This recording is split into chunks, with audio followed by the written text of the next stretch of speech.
In X4, we're going to have a much more dynamic universe. We've focused on that a lot in the past with our previous games, but this time we've given the AI a lot more capability when it comes to managing their fleets, building up their forces, building in new areas, conquering space. And this is something that the player can get involved in as well when it comes to missions. The great thing about our more dynamic factions in this game is that they change the universe much more than ever before, and even for us it's not always predictable what it's going to look like. Every start is different, and at the same time this really helps to make the universe feel much more alive than ever before. That, and of course flying every ship. Yeah, you can fly every ship in the game. You can fly every small fighter, every medium bomber, every freighter, every miner, every capital ship and carrier if you want to. And it's a lot of fun. The player's always looking for new technologies to research, upgrades for their ships, technology such as the transporter, which can get them into the action really quickly. I think it's a really cool addition to our game.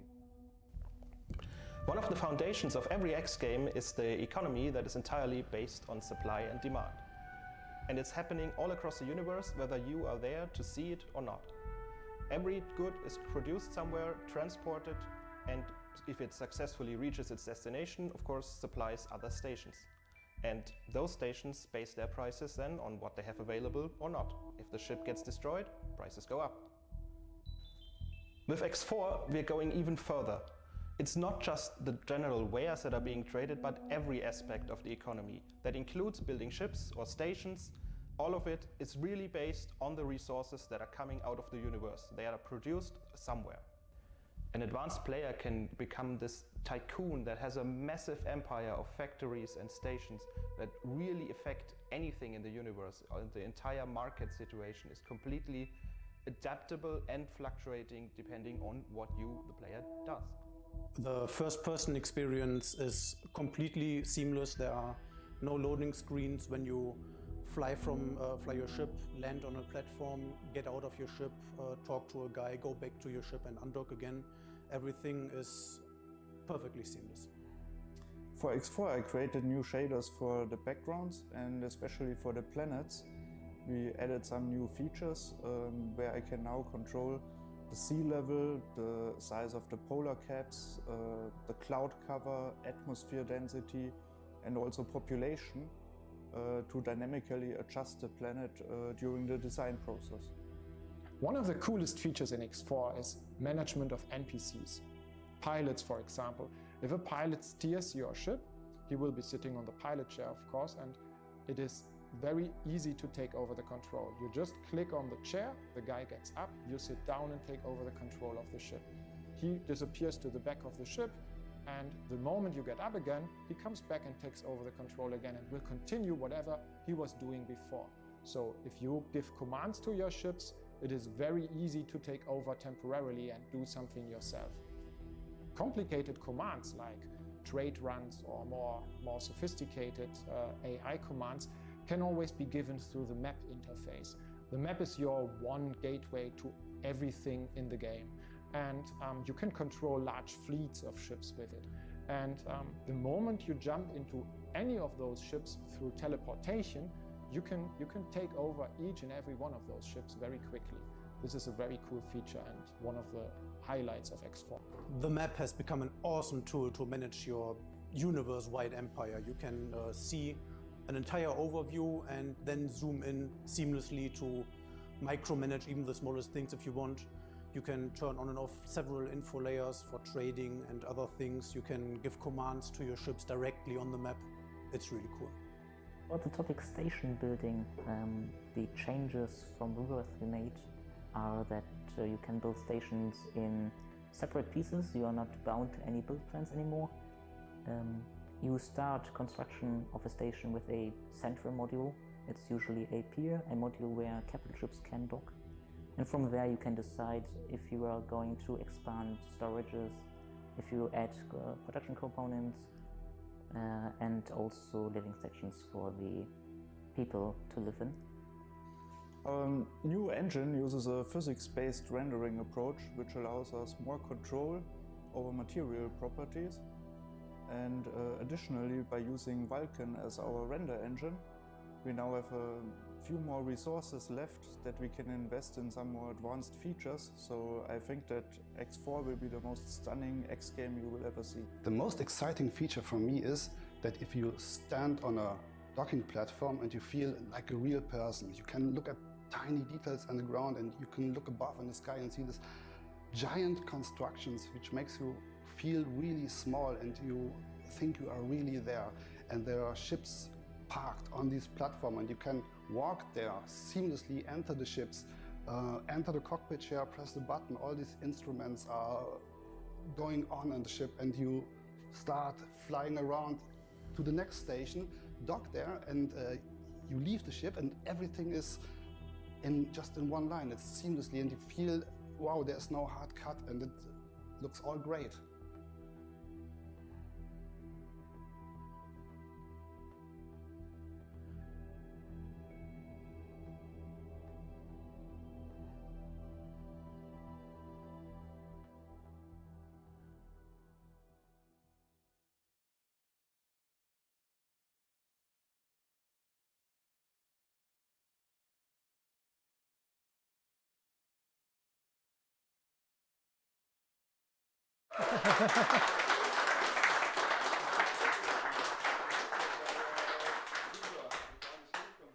So can people hear me? There, most importantly. I guess people can hear me here. I would just have to talk loud enough. But we were a little bit worried about the sound on the stream and downstairs especially. This is so complicated. We changed the whole office. Yeah, about each of those features in there, I wanted to just say a couple of words and why we show the game live. So we will play live a little bit, and then afterwards you guys can ask questions, and we do a little bit Q&A, both from the internet and live here. So yeah, there were so many things that they were already mentioned shortly in the video. And we cannot show all of that live now here because that would take ages. But maybe before the game is loaded, we go in with one of the game starts here. There was a mentioning of modular stations. I don't know if this really came across. The thing is that you really have now Lego building. You can build stations from individual modules and connect them. This is something that we always wanted to do. But, well, it always failed for different reasons, unfortunately, so far. In Rebirth, we went a little bit in that direction, but unfortunately, there were still build plans involved. So you always had to only choices. It was modular to a degree, but you couldn't really connect them yourself. And that, of course, eliminates the design aspect of it. The really cool feature with X4 station building is that you can do completely crazy designs. You can stack modules vertically, horizontally. You have different categories of modules like living sections, production modules, obviously. Lino already mentioned that part, so I don't have to repeat it. But this is something we can probably not show live, so I'm already saying that. So what you see here is now the landing on a platform, and on that platform in this game start, the player already has multiple ships, and yeah, we're climbing down the ladder here, and that is really one of the most important new things in the game, that you have this seamless flow from one ship to the platform to another ship, no loading interruptions, and this works no matter if you command ships or if you fly them yourself. So the three ships that we have parked here on the platform in this game start all already have pilots. So when the game starts, this is already set up. So this is already a relatively advanced game start for what we did in the past, where you usually only start with a single ship. But the idea with X4 is that game starts are much more versatile, much more different than in the past, and that you actually not play this one single plot like you did in several of our games. I don't know, I mean, I know I will get pretty contradicting answers and probably different opinions if I ask about which of the X games you liked most. But one of the things that we always hear is, of course, the two sides, the people who love the X3 games and those who don't like and don't like X Rebirth for that reason, and people who came a little bit later and play X Rebirth, well, maybe with a different eye. Yeah? They don't miss the features that we didn't have in X Rebirth, which were in X3. Like, of course, all of the ships you can fly yourself. I mean, that was, of course, always the one feature that was mentioned first. But if you look at the history of the X games, there are quite a bunch of them that it's like almost alterating. One with the plot, and then the sequels usually with 3 game starts. Like X3 Reunion had a plot, and then Terran Conflict and Albion Prelude were more free. Of course, we still tell stories. We still have those mission chains in there, but it's not that singular plot that is especially that evolves around a person. Like X Rebirth is one of those games as well. You have one person, and the story is designed for that one person. Whereas in Albion Prelude and in Terran Conflict, you can play different people, and you can play even different races. And that is true for X4 as well. We figured that this is really what works best for X games, that people can decide themselves what they want to do. And this, of course, gives us also a lot more freedom to well, throw you in with more different types of things, like different views on factions. Like one time, this faction is your friend. With another game start right at the beginning, they are already your enemy. Of course, faction relations can change and so forth, but that's a pretty cool thing. Yeah, animations are not all final, as you can see. I mean, the game isn't finished, right? We are just announcing it, but you can play everything already. That's we're pretty proud of what you can already do. This is also another difference to some of the other games. We now for X4 are working on it for a long time already with a really good working game, so we can really concentrate on the gameplay, and that is because we already have a good solid foundation in terms of technology. There is one exception, that's the graphics engine. This is really innovative and new, but this is going surprisingly smooth because we now are currently testing the new graphic engine with the VR edition. Don't know if you are aware of that, but those of you who have a VR system and tested it downstairs, that's already the Vulkan engine. It's still using there the X Rebirth assets, but you may see, if you compare it closely, you will see visual differences. Of course, it doesn't look like X4 because it's different assets, but the engine is already the new one, so we can test it there. And so this last aspect of completely new technology is also going really strong now. Yeah, what we saw on the platform was that there were 2 very different types of ships docked there. There's an M ship and an S ship. I think we commanded the M ship to just go away through the map, and this is now an Argon Nova, I believe. This is like, if you show it in the external view, maybe shortly, this is a ship that is pretty extreme, one of the smallest ones, so it's an S ship, obviously, where really only you and a co-pilot fit in. And the co-pilot already has to stand in a relatively small enclosure in the back of the ship. Yeah, but the co-pilot is nevertheless very important because he allows you to really switch between ships quickly. If you have a co-pilot on every ship, even if you don't see him, like you did in X Rebirth all the time, X Rebirth ship was much bigger than the Nova. You can always leave a ship at any time, and the pilot will help you continue what the ship was doing before, and you never end up with stranded ships somewhere standing on the stations. Once your fleet grows, that's quite important. The cool thing about the Nova is it's a nice example to also show different physics and different steering behaviors we are experimenting with.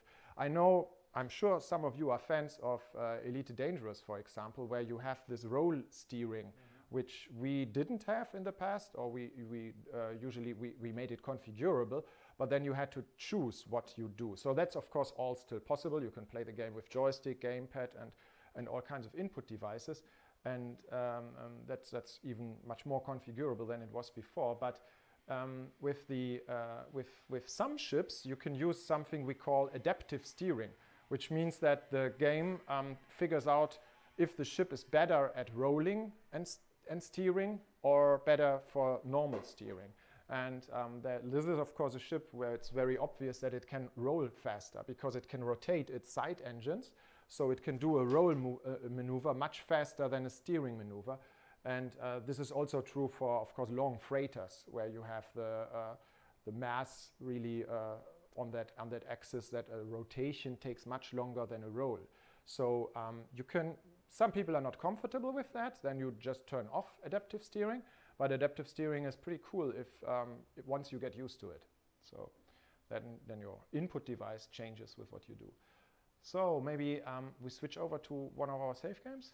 We had something about trading prepared already, because we know that this is, of course, also quite an important area for everybody, I guess. And what it also shows is, for us, one of the, I think it's safe to say the biggest new feature, and that is the map in the game. Because loading times, I have to say. Loading times are really good.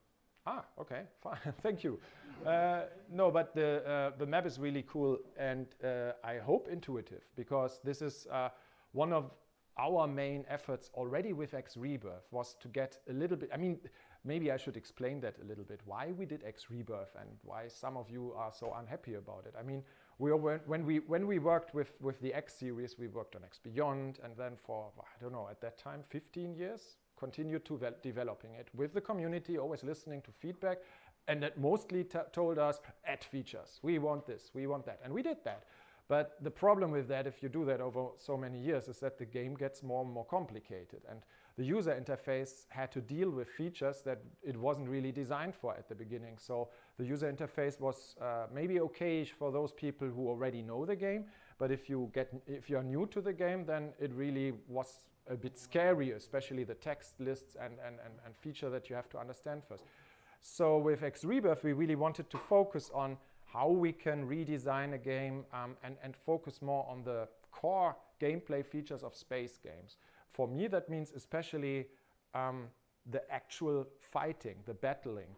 When one ship fights against another small ship, or more importantly, when a smaller ship that you are steering is maybe attacking a capital ship or a station. And it's not just about fighting, attacking, but interacting in general.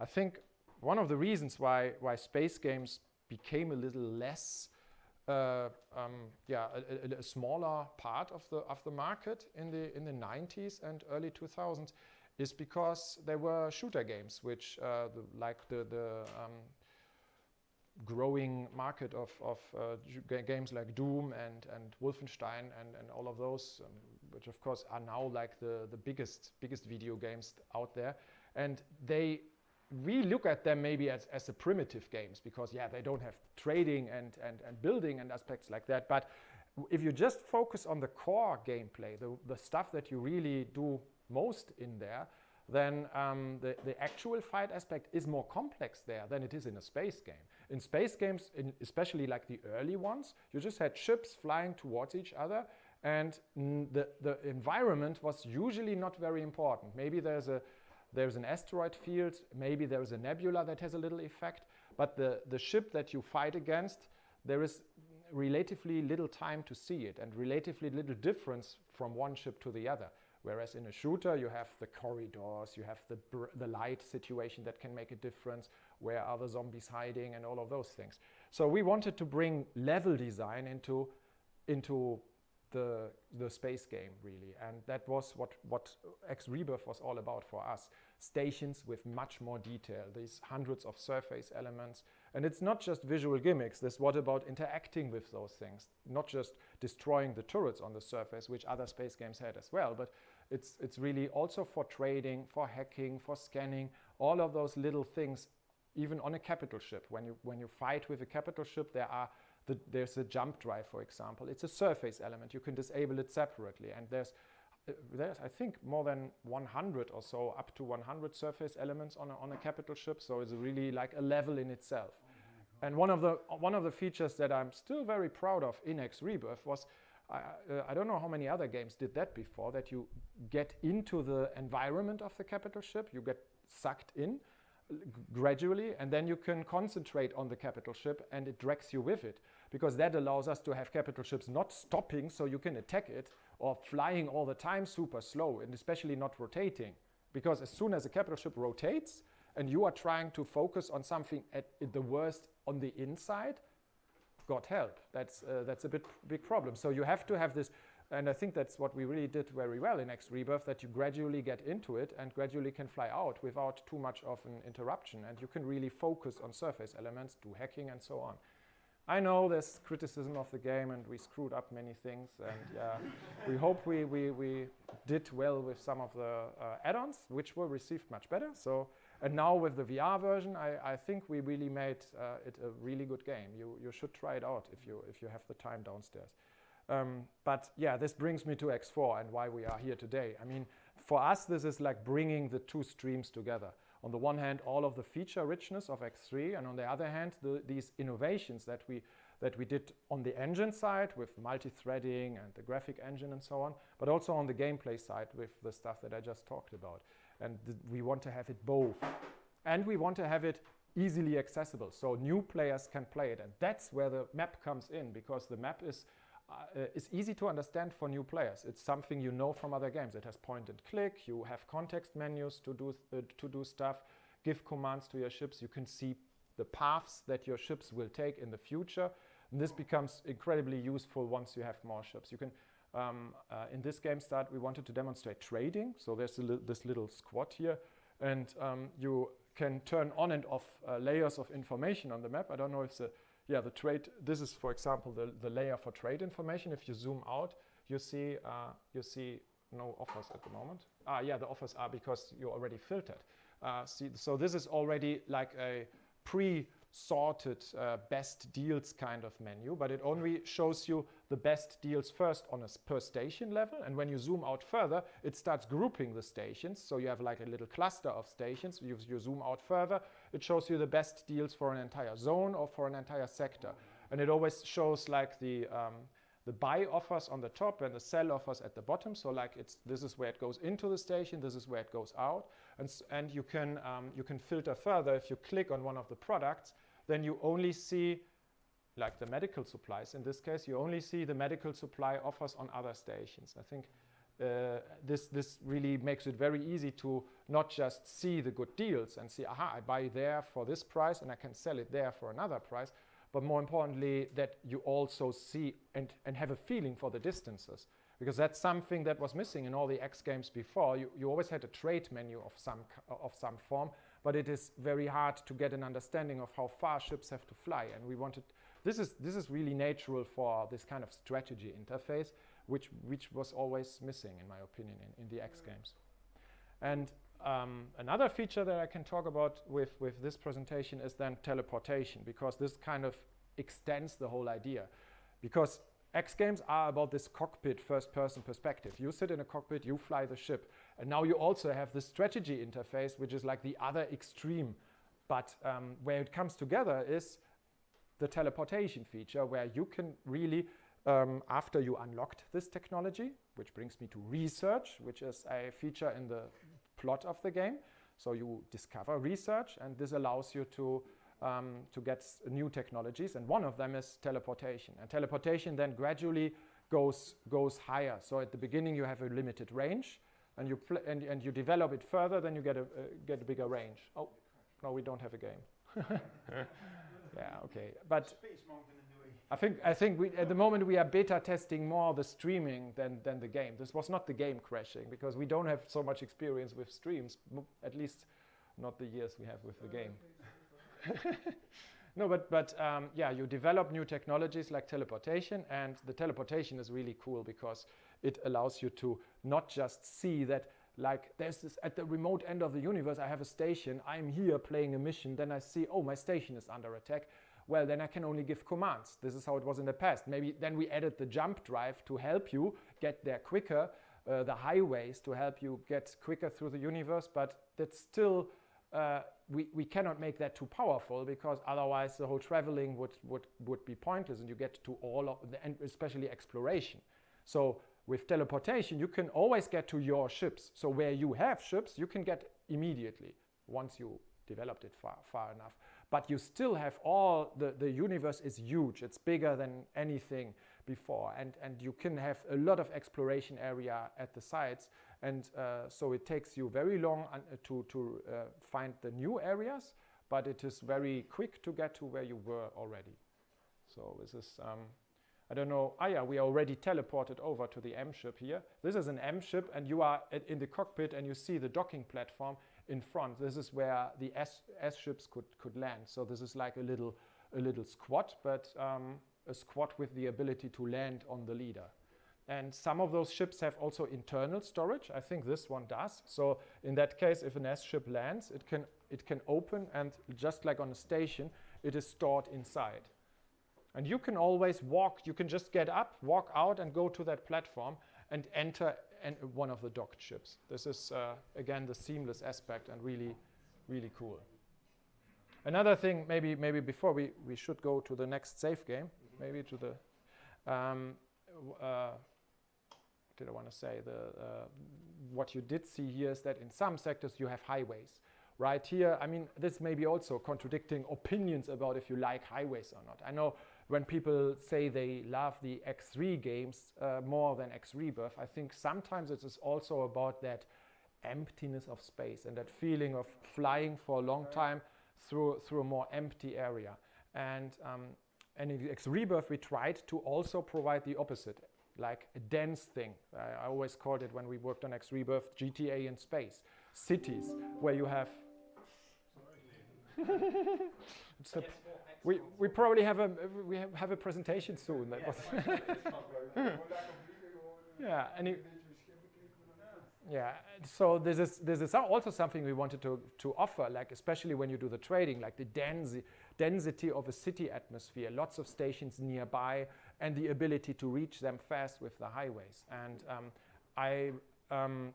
we didn't do it all right with the beginning of X Rebirth, but I think especially with Home of Light, I don't know who of you played Home of Light, we figured how to improve that really well. Home of Light is a system with a ring around the core sectors where you can fly around really fast, but which still has a lot of periphery where you have a lot of room for exploration.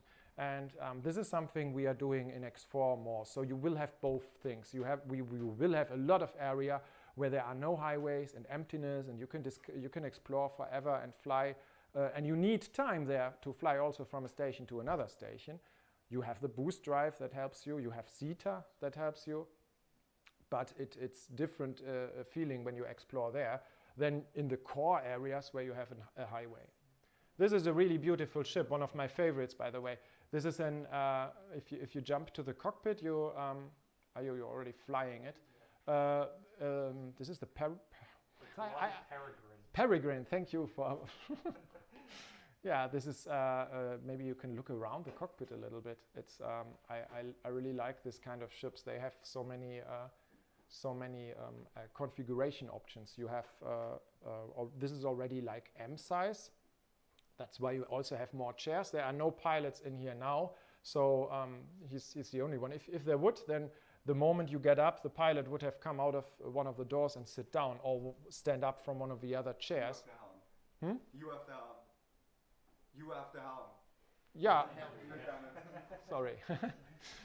Yeah, but it's it's a really cool ship, and it shows at the outside the modularity on ships as well. So I already talked a little bit about the modularity on stations, and this ship has a lot of configuration options, and everything you configure about a ship, like of course the turrets and many other things, the engines, thrusters, there's lots of stuff you can configure, and that is visible, animated, and so you see how your ship develops, what upgrades you put on it, and that's really cool. What did I not mention so far? Maybe we go quickly to the fact that you can also fly a capital ship.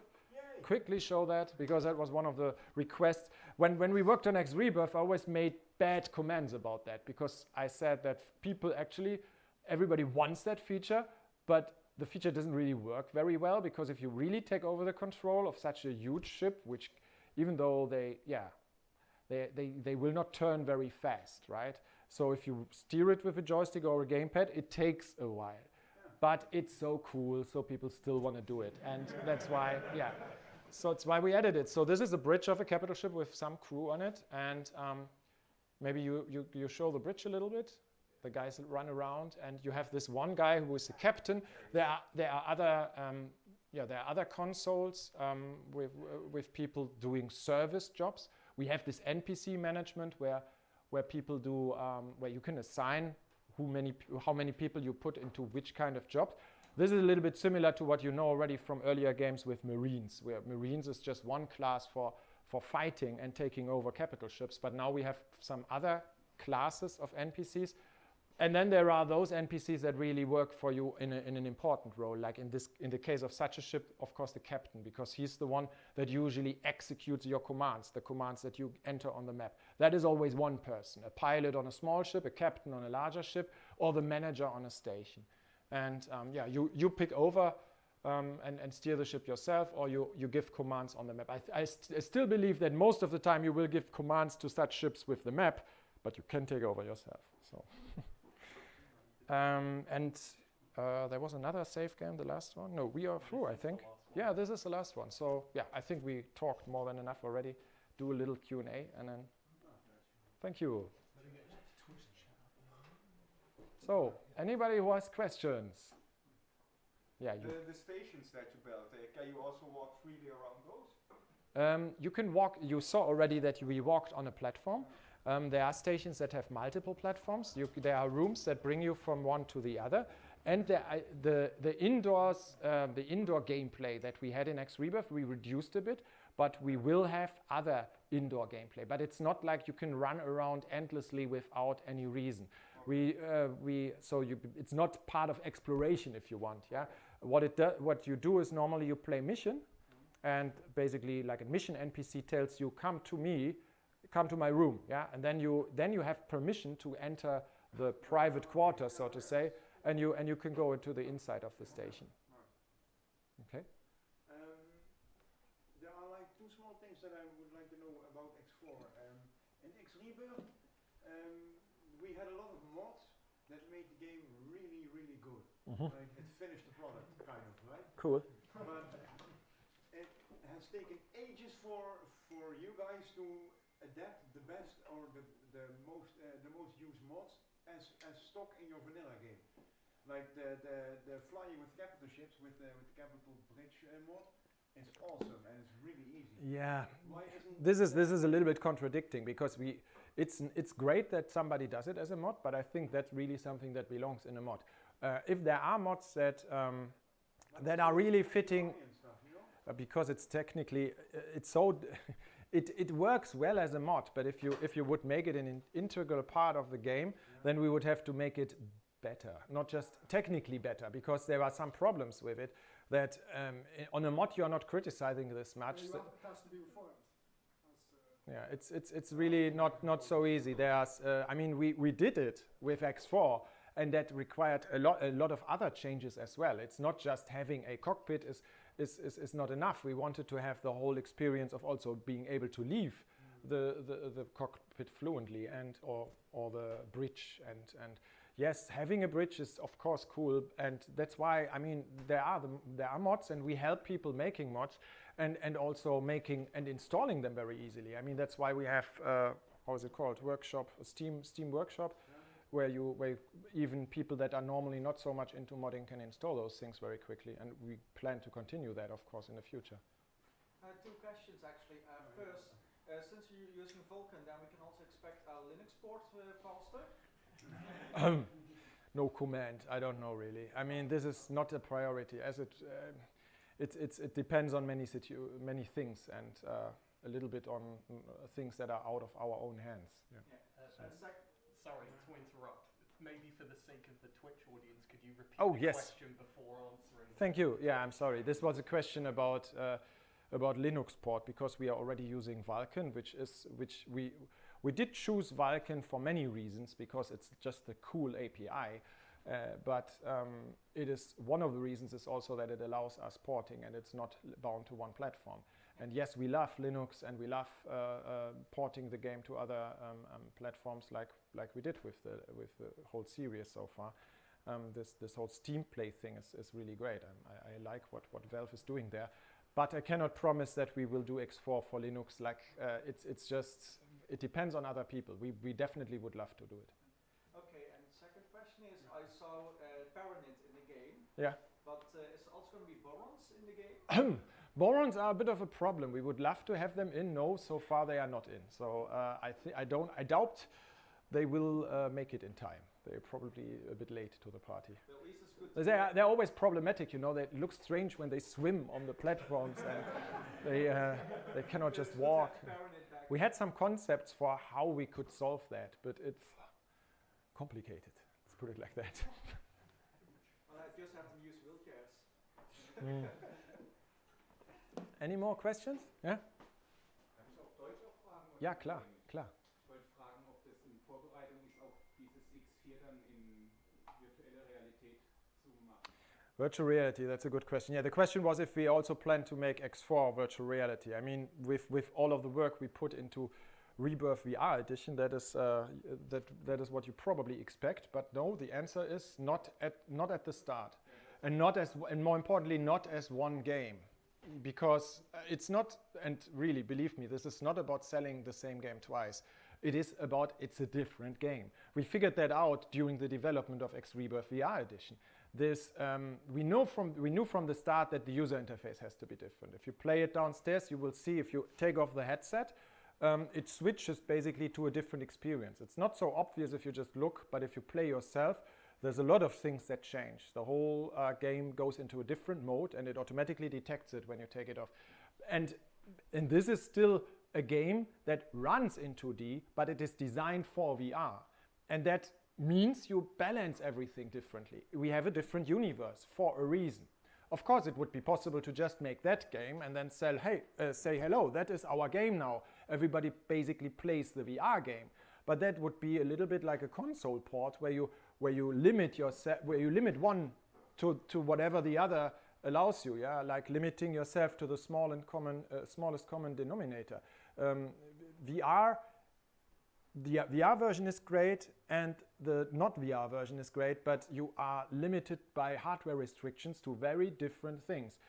The frame rate is, of course, one of those. I mean, a VR game is designed to run with a crazy high frame rate. I mean, we definitely aim to have this running at high frame rates, that like the 60 frames that most gamers really want is our goal as well.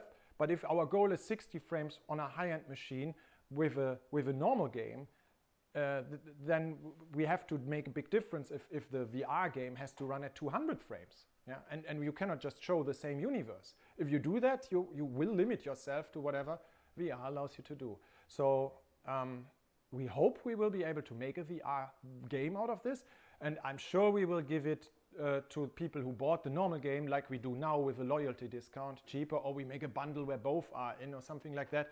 This is simply not decided yet, but it also depends a lot on the market, because right now the VR market is of course not there yet. We hope we help a little bit with making VR edition of X Rebirth, but we have to see. Okay, thank you.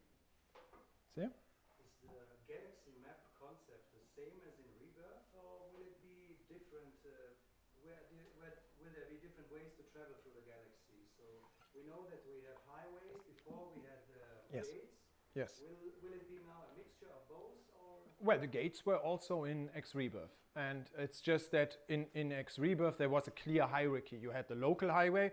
Local highway brings you to a superhighway. The superhighway is the one that does the interplanetary distances, brings you to another planet, another moon. So the background changes a little bit, but overall it's still the same system. You can tell by the nebulas and the stars.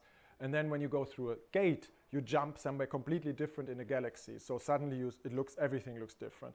And this concept is true in X4 as well. But as I said before, we will have a lot more variety in the type of environments. So there's a lot more like in X3 where you only have gates and you just fly normally from gate to gate.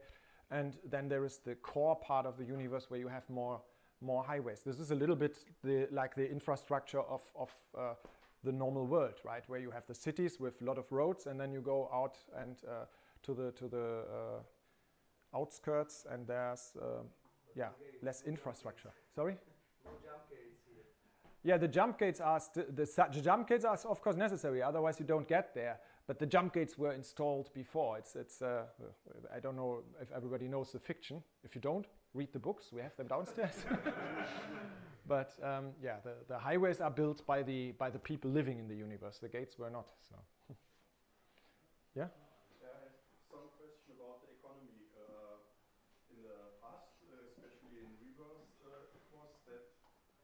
every equipment was more or less built for the shipyards, and then the shipyards built a ship, and the ship was sent out to nowhere just to die.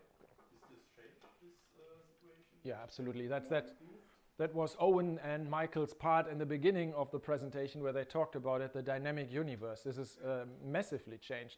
In the beginning, in all X games so far, we always tried to get more towards what we now achieved, which is a universe in which the realistic resources that basically from mining at the bottom end of the economy, then further going up in that pyramid of economic factories that refine things to higher level products, there was always, we had to create an artificial drain at the top, because the real drain, the shipyards, but more importantly also what you think is in the universe, station building and the wars, yeah, those connecting those drains with the actual economy would have led to a disaster for us in balancing, because we just couldn't balance it the way the game was designed.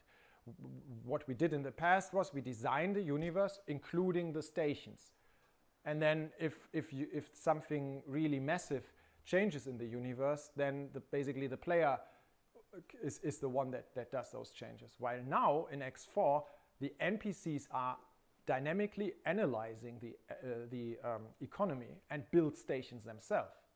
This also means we can start the game with different universes every time. Also, stations look different because they do not follow presets of station construction. They actually have some rules that we can suggest, but the NPCs decide themselves which modules they build based on the economy. So if they see there's a shortage of a product, then NPCs as well start to build that stuff. So that means station construction is an economic drain, shipyards is an economic drain, and yeah. So now it's also possible to interrupt the production effectively of the NPCs? You can completely destroy a station if that is your question. That was not possible in X Rebirth, yes. Not only destroy a station, but only more or less eliminate more or less a faction. Yeah, you can. Right, Owen? Sorry, what? The answer is yes. The answer is always yes. My mum is enjoying this. Any more questions? Yeah? I have a question about scanning. In X3 you could like send a scout out and he would scan sectors for you. And in X Rebirth that's not possible. But in X Rebirth you also have to like manually scan every little thing of the station. Yeah. Can we not, I mean we are in the future, Well, we are in space, we have like scanners like flying I know this was also a criticism in the beginning of X Rebirth. I think we addressed that partially with having lots of upgrades that make this easier, especially when it's about the trade offers. This is the part that people disliked the most, that they had to collect the trade offers one by one. You have, I think, since X Rebirth 2.0 or something, there's the trade computer upgrades, which give you, like, once you are at a station, you have all of the offers, but only for a temporary, I don't know for how many hours, but for some hours. And then if you had the agents, of course, which give you permanent trade offers. So in X4, this is a little bit similar, but easier. You have also the ship upgrades that give you trade offers quicker. Through the map, you have a much better overview of what you know and what you don't know. And more importantly, it's not just you getting those things, but all of your ships. So I don't know if this was really could really be seen in the map before, but first of all, there's a fog of war, right? So the part that you have never visited on the map, you don't know about. You don't even see it. Once you have been there, then you see the stations, but you don't see ships, you don't see dynamic information. This is just the static information, there was a station here. But if you have a ship nearby, then you see live information. And the live information also gives you then the updates about trade information and so forth. So this is... You don't have to like separately scan every part of the station. You can do it, but you don't have to do it to get trade offers, and you also don't have to do it to... This is an optional thing you do sometimes to get secret information. The idea is, like, especially when you want to build yourself. This is where the building part comes in. You saw the build... did we? I think we did show it in the video, yes, the whole build interface where you drag the modules together. Clearly, not all of those modules are available from the start. When you start the game, you only know few. So if you want to get the knowledge necessary, we call that blueprints, right? The blueprints for modules, you have to scan stations, and some are harder to get than others. Okay. Yeah, but this is only this is a different part of the gameplay, and I think not as repetitive. You only do it once to get that information. Very tedious. Yeah, I know, and that was the criticism that it is repetitive and tedious. But this is not the case for blueprints. You only get them once, and yeah. Okay, thank you. About the resource sinks. Besides war, are there going to be other resource sinks like populations which need consumer goods or food or other things? Yeah, there are. There is, of course, a simulation of, we call it workforce. So there are people on stations. They are not, where these large number of people are, of course, not simulated on an individual basis. There are individuals, those you hire. Basically, you can take people out of those workforce numbers, yeah.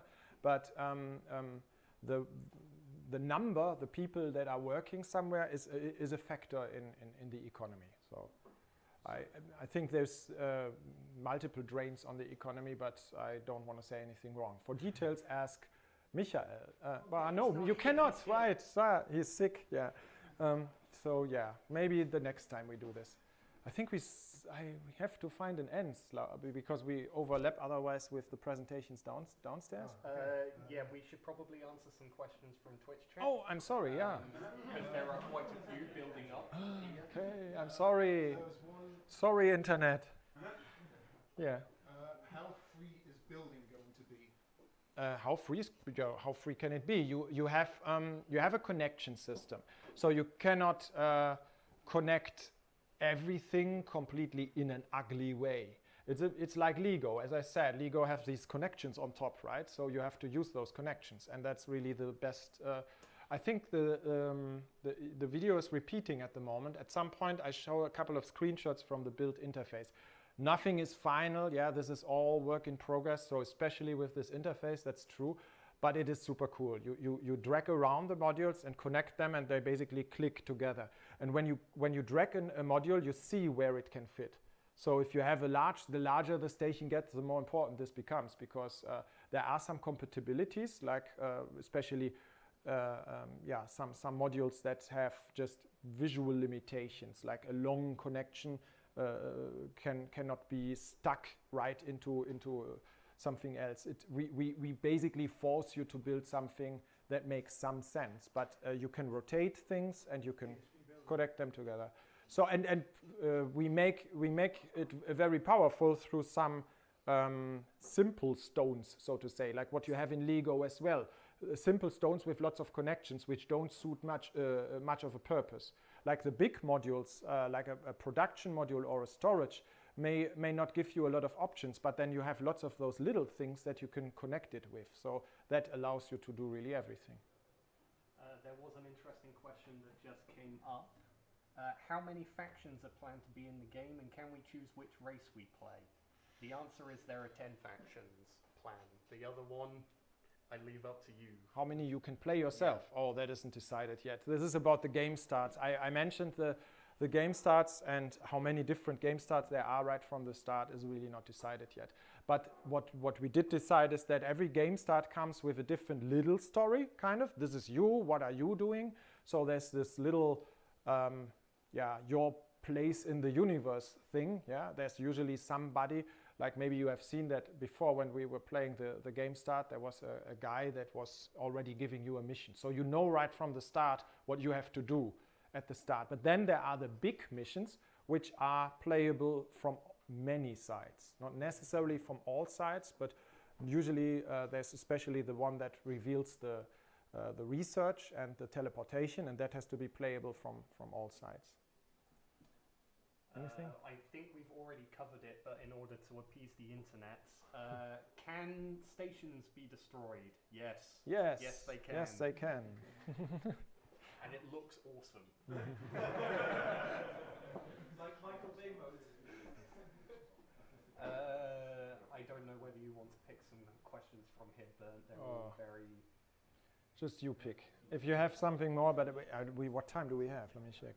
Do we have like It's already an hour. For instance, like, Sorry? do we get a custom player instead of Renotani? We can type in our own name or brand our own. That isn't planned yet. It is different people. So you have the game start. This is the person you would be. This is the ships you have. This is like we did in, as I say, I mean, this is what Albion Prelude and Terran Conflict did mostly. Completely defining the character yourself, I don't like that. It's a little bit too generic and makes it unnecessarily generic. I mean, yeah, for the character design that would be cool, but for everything else, I think it helps to have a round package. You know, this is like what we do is we tell a little bit of a story with every game start. This is like the first game start is called The Failed Entrepreneur. The Failed Entrepreneur, exactly. This is a guy who wasn't so successful so far. He has, I think his father is upset with him, and so this is there's a story behind the game start, and you are playing that story as well. This is not the huge plot, but it is this story that starts you off into the universe. And you can have custom faction logos now. Yes. Printed on your ships, your stations. Yes, we just found out that didn't work for the video capturing. Yeah, there's custom logos on your ship. Also, what I found really cool is also the numbers on the ships. You saw them in the video. They are real. They are the ID of the ship. They are different from ship to ship. Okay, nice. Yeah. Will ships have distinct designs between the species? Yes, they do. They always have. Yeah, the question was, do ships have distinct design between the races? And yes, the answer is yes. I think I mean, if you watch the video, you may see that several of the ships already look X3 Teladi-like and X3 Paranid-like. So there's this typical look that you know from Paranid and from Teladi that we try to save, that we try to have again. A lot of these questions just aren't safe to answer. Yeah. Can we say something about a release date? Okay, that's a very obvious question. Surprised that nobody asked. What's the release date? Yeah, that is. You can ask. You just won't get an answer. It's just no. I mean, what we can say is that the proper release will be next year, 2018. We don't know yet if we will try out early access. Maybe we will. Maybe we won't. I don't know. Steam is so flooded with early access. I'm getting sick by it. Don't. We don't know. Will that be an open or closed beta? Well, that is basically what early access would be, the open beta. Then a closed beta, of course, there is always. We have the DevNet for that. It's just a matter of how close it is. I mean, we always have testers, but the group size at the moment is still too early to have that. Okay. There's a lot of questions about modding as well. Yeah. What can we say about modding? Whether it will be there, whether you'll be able to mod certain things in, certain things out. Yes. I mean, I think it's safe. We would need Klaus for that here. He's the expert on that part, but I don't want to promise anything that we cannot 100% guarantee yet. But I think it is safe to say that we will support modding, and probably also through the workshop like we did in the past, because this brings the modder content to people who are not so familiar with the details of it. So I think that I like what Valve is doing there as well. Okay. Yep. Thank you very much. You can also we have another presentation. Thank you.